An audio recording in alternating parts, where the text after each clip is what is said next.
شاعر جو ہوتا ہے وہ بڑا سچا آدمی ہوتا ہے، تخلیق کار جو ہوتا ہے وہ بڑا سچا آدمی ہوتا ہے. وہ جو کہا گیا ہے آپ اس کہ غلط فہمی میں رہیں اچھا ہے. جی شاعر نے کہا ہے نا کہ لاکھ پردوں میں رہوں بھید میرے کھولتی ہے، شاعری سچ بولتی ہے. اور فلمی دنیا کے لیے کہا جاتا ہے کہ یہ سرتاپا مصنوعی ہے اور بس سب کچھ مصنوعی ہے. تو اس دنیا میں رہتے ہوئے تخلیق کار کے اندر کے سچے آدمی کو کیسے زندہ رکھا ہے آپ؟ دیکھیے فلمی دنیا میں ایسا کوئی اتنا اس کا متھ نہ بنائیں. وہاں پر اصل میں کیا ہے کہ کہیں کہیں جا کے آرٹ اور معاشیات کی ملاقات ہوتی ہے. جو فن ہے، فنون ہے اور جو تجارت ہے وہ ایک دوسرے سے ملتے ہیں. اور تجارت جہاں بھی ہوگی وہاں تو کچھ تھوڑی بہت ہوشیاری، کچھ سمجھداری، کچھ داو پیچ ہوں گے، ہوتے ہی. تو وہ آ جاتے ہیں ان لوگوں کو بھی.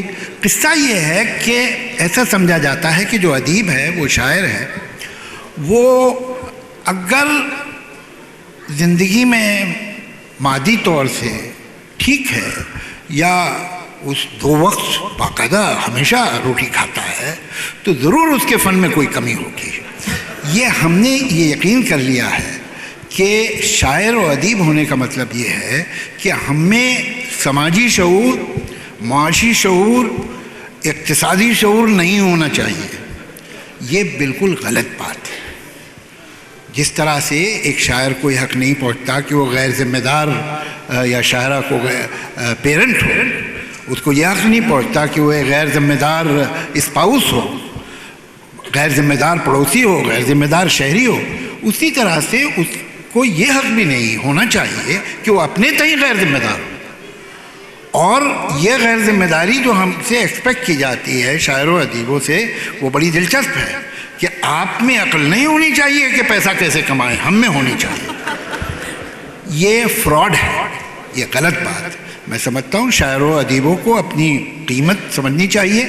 جب آپ اس کا کام لے کر پیسہ کمانے والے ہیں، یا تو آپ بھی واہ واہ کر کے گھر جائیے، لیکن اگر آپ اس کے کام سے پیسہ کمانے والے ہیں تو پھر آپ کو اسے پیسہ دینا پڑے گا. بالکل درست کہا آپ نے. اچھا، یہ جو کمرشل رائٹنگ ہے، ظاہر ہے اس کے اپنے کچھ تقاضے اور اپنے کچھ مسائل ہوتے ہیں. جی تو آپ کا جو فنی سفر ہے، دیکھیے کمرشل رائٹنگ جو ہے وہ ایسی ہے جیسے مجمع عام میں تقریر کرنا. ہم جب کسی سیمینار میں بول رہے ہوتے ہیں یا کچھ بہت باعلم لوگوں کو مخاطب کر رہے ہوتے ہیں تو ہم دوسری طرح سے بات کرتے ہیں کہ ہمیں معلوم ہے کہ اتنا تو وہ جانتا ہی ہے، اتنا تو وہ سمجھ ہی لے گا، اس تفصیل میں جانے کی ضرورت نہیں ہے، یہ اشارہ کافی ہے. لیکن وہی جو سیمینار میں بولنے والا ہے جب ایک 10,000 کے مجمع سے یا 25,000 کے مجمع کو خطاب کرے گا کسی گراؤنڈ میں، تو پھر اس کی ووکیبلری بھی چینج ہوگی، اس کا میٹافر بھی چینج ہوگا اور اس کے بولنے کا انداز بھی چینج ہوگا. اور اگر نہیں ہوگا تو وہ اچھا مقرر نہیں. کمرشل رائٹنگ اچھی بھی ہو سکتی ہے، بری بھی ہو سکتی ہے. اور جو خالص ادبی رائٹنگ ہے وہ بھی اچھی ہو سکتی ہے، بری ہو سکتی ہے. ژانر سے اچھا برا ادب نہیں ہوتا ہے. بہت بری غزلیں بھی میں نے سنی ہیں اور بے حد اچھے فلمی گیت بھی سنے ہیں. دونوں ہی باتیں ممکن ہیں. سوال یہ نہیں ہے کہ آپ کیا کر رہے ہیں، سوال یہ ہے کہ آپ کیسے کر رہے ہیں. بہت خوب، بہت اچھی بات کہی آپ نے. بلکہ اس پہ جوش ملی آبادی صاحب کی بات ہمیں یاد آ گئی کہ کسی نے ان سے یہی سوال کیا تھا کہ کون سی صنف شاعری کی بڑی ہے اور کون سی چھوٹی. تو انہوں نے کہا صنف چھوٹی بڑی نہیں ہوتی، شاعر بڑا یا چھوٹا ہوتا ہے. بڑا شاعر جو صنف اٹھائے گا اس کو بڑی کر دے گا اور چھوٹا شاعر بڑی صنف کو اٹھا کر بھی چھوٹا کر دے گا. تو یہ بالکل درست بات کہی آپ نے. کمرشل رائٹنگ کے حوالے سے جب ہم بات کرتے ہیں تو جیسے بڑے رجحانات آئے بالی ووڈ میں اور آپ ماشاءاللہ ایک طویل عرصے سے اس سے وابستہ ہیں. تو وہ جو تھا کہ دیکھا ہے خواب تو یہ سلسلے ہوئے کا سلسلہ جب سچویشن اور رجحانات کی وجہ سے دل میں میرے ہے درد ڈسکو تک آتا ہے، تو کبھی یہ لکھنے میں کوئی پریشانی یا کوفت ہوتی ہے یا آپ کمرشل رائٹنگ کی اس فلیکسیبلٹی کو انجوائے کرتے ہیں؟ دیکھیے آپ اگر یہ کہیں کہ جیسے فلم کا ڈائلاگ ہے تو جو ولن کے ڈائلاگ ہیں اس میں تو خراب باتیں ہی ہوں گی. اب آپ اس جملے کو نکال کے کہیں صاحب یہ ہیں آپ کے خیالات، یہ میرے خیالات نہیں ہیں، یہ